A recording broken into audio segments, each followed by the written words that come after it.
I thought a lot about negative visualization in the sense of what humans are potentially capable of and that we wouldn't want to be capable of. I read this in a book that Freud wrote, where he said that man is the wolf of men.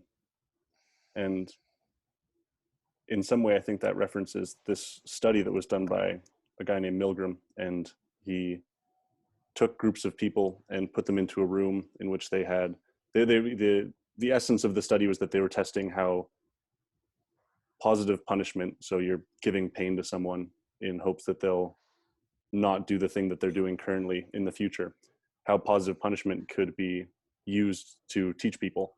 And that was the cover story that they gave. But really, they were trying to figure out how many people were willing to kill someone else. And so what they did was they had one guy in a room with a circuit board in front of him. And in the room adjacent, there was another guy. And anytime the guy in the room adjacent got a question wrong, because they would ask him a series of questions, and if he got the question wrong, they would give them a shock. And each time that he gave him a shock, he would move to a higher electrical pulse. So it got more and more intense over time. And finally, there was the last one where it was this triple X. If you touch this button, you're going to kill the person. And there was a doctor standing beside him. And the doctor said, no, please continue. Anytime there was protest from the participant, he would say, please continue. This is part of the study. Please continue. You need to continue. And the guy in this adjacent room keeps saying, please, I have a heart condition. I can't breathe. My heart's beating really fast. I don't know what's happening. Please stop. And even when the guy in the adjacent room had passed out, supposedly, because this is coming from speakers, you can't actually hear the guy in the next room. And the doctor would still say, please continue.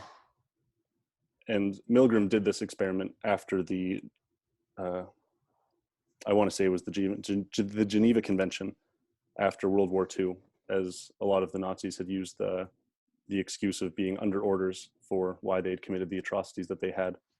Yeah. And the way that I associate that with negative visualization is that 66% of people were willing to kill someone in an everyday experiment where they had the freedom to leave, but they were being told to stay or being told to continue by a doctor. And so under some kind of authority, we're more than likely willing to end someone's life under that authority. And the way that I try to use negative visualization in that sense, the way that I see the correlate between the two is that if you are aware of the things that you're potentially capable of, you're far less likely to do them when you're actually faced with the situation.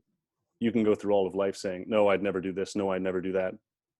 And then once you get into that stage of being face to face with that, what are you actually going to do?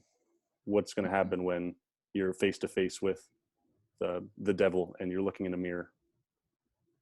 Yeah, I think we're just overall in North America, we're just so conditioned to authority, starting from the schools.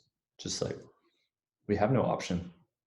Doesn't matter if your teacher's stupid or unresponsible, or I don't think there's many out there, but, maybe like a drunk. It's just like you have to obey, and it's just like, what else can you do? Then you get to adulthood, and it's like I've talked to a lot of people, throughout this past year, they're like, well, I didn't want to do this one thing, but my boss said I had to, and so I had to do it. And it's just like, yeah. And it's just like, that's sad. It's just like going into this year, if there's some things that like my club says I need to do, I'm going to tell them no. And if eventually it's like, if you don't do it, you can't play for us. I'm like, fine, I'll make my bed. Like, but I'm not going to give on the values of the things that are important to me. And I just don't think a lot of people like have that time and space to realize like, what is important to me? What are my values? Why am I doing these things for? Because most of the people are just doing it for money, and money can never run out. You can always have more money. So you can always have less and less values.